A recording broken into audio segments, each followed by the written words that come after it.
আমাদের দরদি মুর্শিদ কেবলা গেলে কি বলেন, প্রায় সময় দেখি, কারণ এক একজনের ওষুধ একই কিন্তু কাজ করে ভিন্ন ভিন্ন, কথা ঠিক কিনা?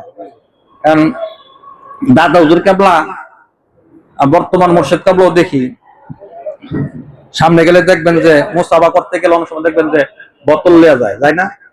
হুজুর পানি পরাবেন তাই না?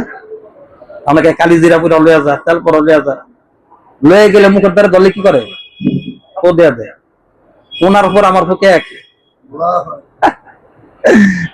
দাদা হুজুর কেবলা রাহমাতুল্লাহ থাকতে একজন আলেম বলতেছে, হুজুর কি আপনার কাছে যে ক্যান্সারের রোগী আয়ে, ওই অমুক অপারেশনের রোগী আয়ে, এটা বাঁচবো না, ডাক্তার ঘোষণা দিয়ে দিছে 1 মাস বাঁচবো, এমন রোগী আইলে আপনি একটু পরা পানি ফু দেয়া দেন, কালি জিরা পরা ফু দেয়া দেন, একটু তেল পরা ফু দেয়া দেন, এই দেখায় দি ক্যান্সারের রোগী ভালো হয়ে গেছে।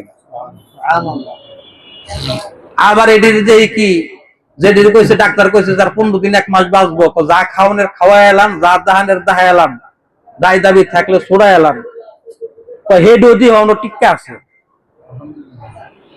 আমগো কাছে পরা পানি নিতে আমরা আয়াতুল কুরসি কত কিছু কইরা টইরা যে ফু দেই, এই পানি খাই দিয়ে রুগী আরো মরে। যদি বাঁচতে 1 মাস, এটা 15 দিনে দেখবে। কথা বুঝেন না? তাহলে আপনি কি করে ফু দেন? আপনি তো কোনো কিছু পড়তে তো দেখি না, পড়তে দেখেন। এক সূরা ফাতিহাটা পড়তে গেল তো 2-3 মিনিটের সময় লাগবে। এই যে বোতল তো ধরেন 2-3 মিনিট সময় দেয়, 2-3 মিনিটে মনে কয়েক হাজার বোতল ফু দেয়া দেয়, কথা ঠিক কিনা? আপনি এটার মাঝে কি, এটার মাঝে হ্যাকমতটা কি? দাদা হুজুর কেবলা রাহমাতুল্লাহ বলতেছে, ও মুখটা পবিত্র থাকলে হয়। মুখটা কি পবিত্র থাকলে হয়। বান্দা নফল ইবাদত বন্দেগী করতে করতে এমন একটা পর্যায়ে পৌঁছাইয়া যায়, বান্দার হাত আল্লাহর কুদরতি হাত হইয়া যায়, বান্দার পা আল্লাহর কুদরতি পা হইয়া যায়, বান্দার চোখ আল্লাহর কুদরতি চোখ হইয়া যায়, বান্দার জবান আল্লাহর কুদরতি জবান হইয়া যায়। সুবহানাল্লাহ। বান্দা যদি এক হাত যদি আগায় আসে, আল্লাহ সুবহানাহু ওয়া তাআলা 2 হাত আগায় আসেন। বান্দা যদি হাইটা হাইটা আসেন, আমার আল্লাহ তাআলা দুরায়া দুরায়া বান্দার দিকে আসেন। কন্না সুবহানাল্লাহ। অতএব এই মুখটা পবিত্র থাকতে হবে। মাতৃগর্ভে ছিলেন আমার আপনার আল্লাহ সুবহানাহু ওয়া তাআলা কি করলেন? আমাকে আপনাকে মাতৃগর্ভে খাওয়াইছেন কিনা? খাওয়াইছেন কিনা? কি দিয়ে খাওয়াইছেন? মুখ দিয়ে খাওয়াইছেন?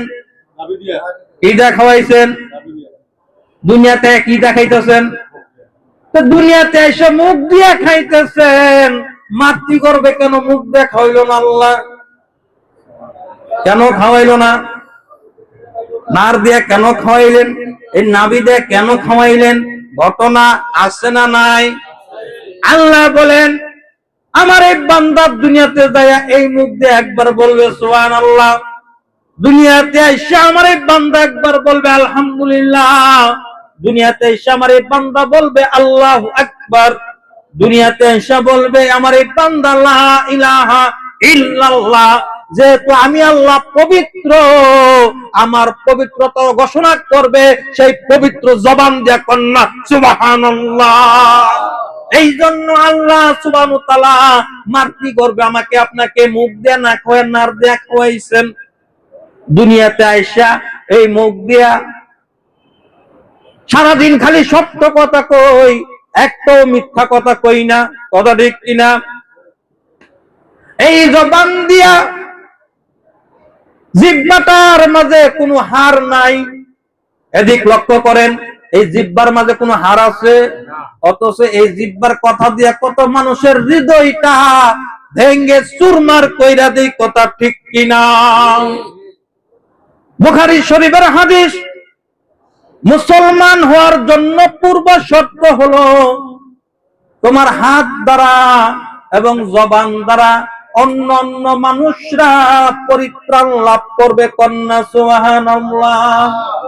এবার হিসাব মিলিয়ে দেখেন, এই হাত দ্বারা কোনো মানুষকে আঘাত করছেন কিনা, এই জবান দ্বারা কোনো মানুষকে কষ্ট দিচ্ছেন কিনা, এই জবান দ্বারা ফাহিশা কোনো কথা বলছেন কিনা, এই মুখ জবান দ্বারা মানুষকে আপনি কষ্ট দিচ্ছেন কিনা, মিথ্যা কথা বলছেন কিনা, তাহলে বোঝা গেল এই মুখটা দুনিয়াতে আসলো পবিত্র হইয়া, আর এই দুনিয়াতে চলতে ফিরতে চাইয়া কিছু অসৎ মানুষদের সাথে, অসৎ সঙ্গীদের সাথে চলতে ফিরতে যাইয়া এই মুখটা পবিত্র থেকে এখন অপবিত্র হয়ে গেছে। কথা ঠিক কিনা?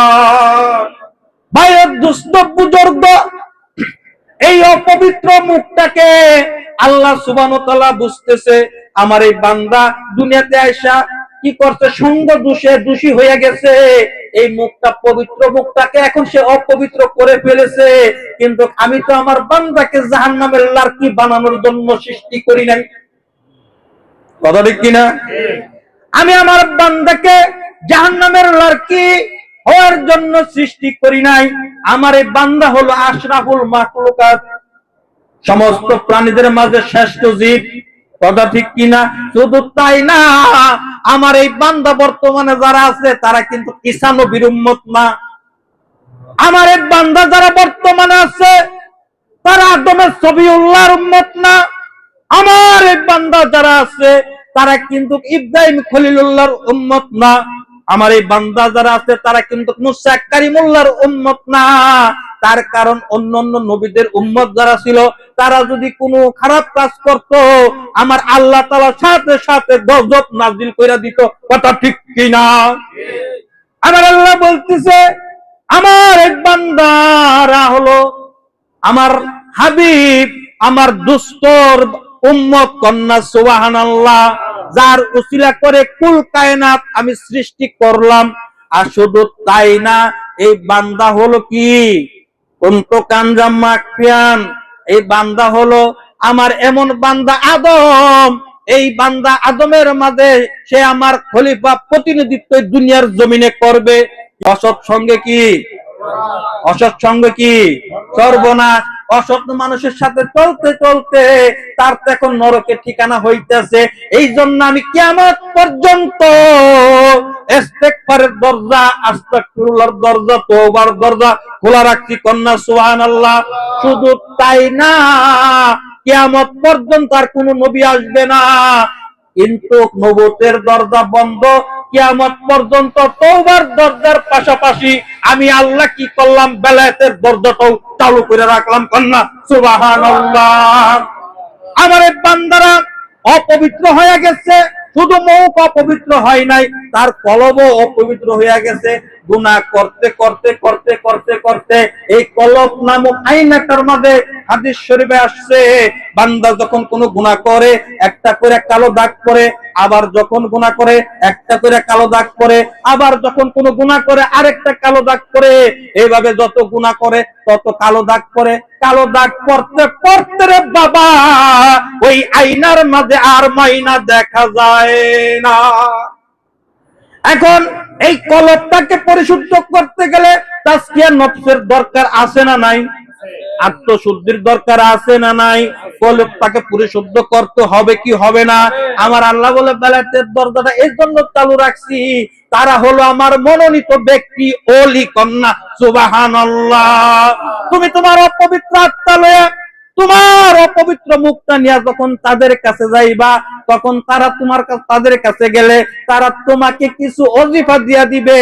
এই ওজিফাটা তুমি সকাল সন্ধ্যা যখন পাঠ করবা, তখন তোমার মুখটা পবিত্র হয়ে যাইব। তার মানে উপরে পবিত্র, ভিতরে পবিত্র। কন্যা সুবহানাল্লাহ।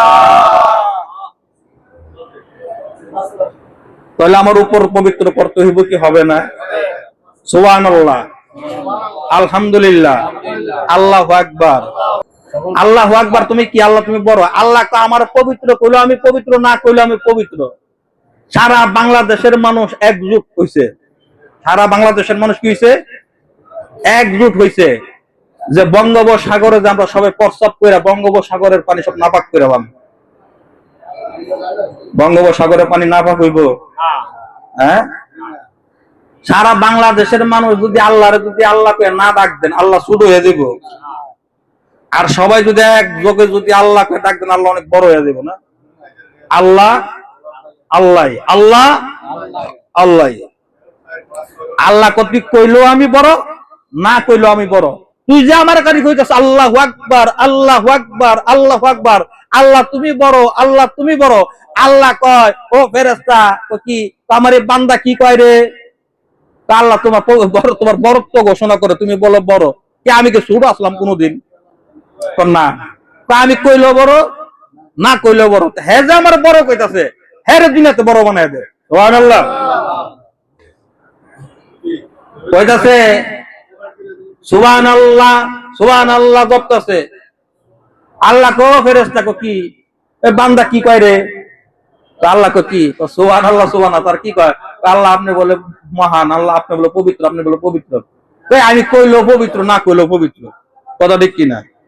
আমি কইলো পবিত্র না কইলো পবিত্র, আমি কইলো যে না কইলো হে, হ্যাঁ যে আমার পবিত্রতা ঘোষণা করে, হ্যাঁ দুই দুনিয়াতে পবিত্র বানায়।